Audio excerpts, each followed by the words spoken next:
Hi, we're here on the Chamisa Trail off of Hyde Park Road in the Santa Fe National Forest, and I want to show you a few of the major rock types that you might see if you hike the Chamisa Trail here. The Chamisa Trail exists right on a big fault that we'll talk about in some of our other meetings.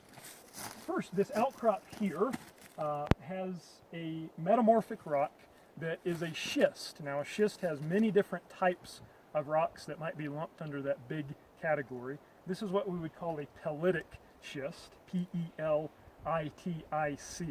meaning it's a metamorphosed mudstone. So think of a shale.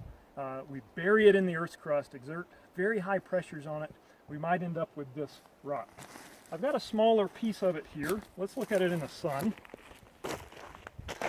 And great. You can see it's to a lot of people maybe a boring rock. You don't see any big crystals. It's very fine grained. Even if we look at this under a microscope, we would see that the individual mineral grains in here would be measured in units of microns. That's millionths of a meter. This probably, based just on the color here, probably has minerals like chlorite, amphibole, maybe a little bit of pyroxene, and probably a little bit of quartz in there too.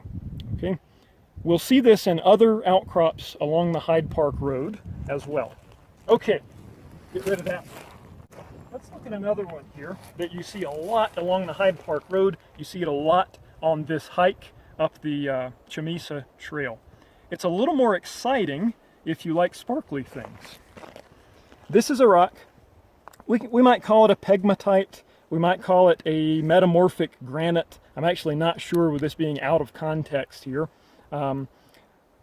Let's first look at this big pink or salmon-colored grain here. This is one of my favorite minerals, and it's called a potassium feldspar. We geologists often call it a K spar. The letter K is the symbol for potassium.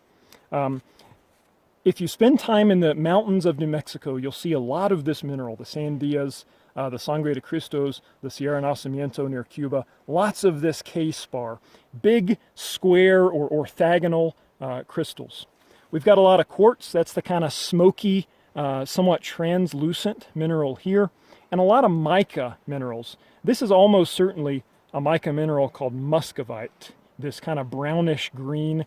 It's very soft. You can scrape it with your fingernail and it'll just come off. It makes this beautiful, highly reflective dust, and I'm going to see, Tyler, if you can see that on my hand a little. See how my hand is sparkling? That's that little microscopic muscovite that I've scraped off here. Those are the three main constituents of this rock. This is an igneous rock.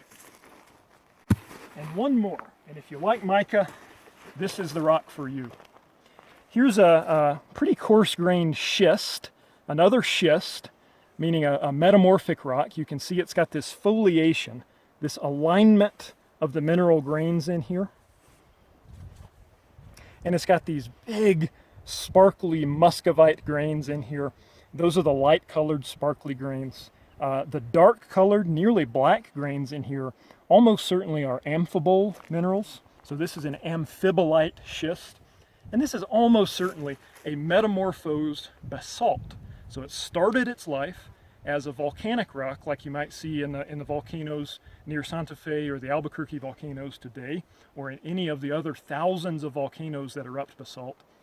Then it was buried deep in the Earth's crust. It went through physical and chemical changes and it was metamorphosed into this. Okay, great.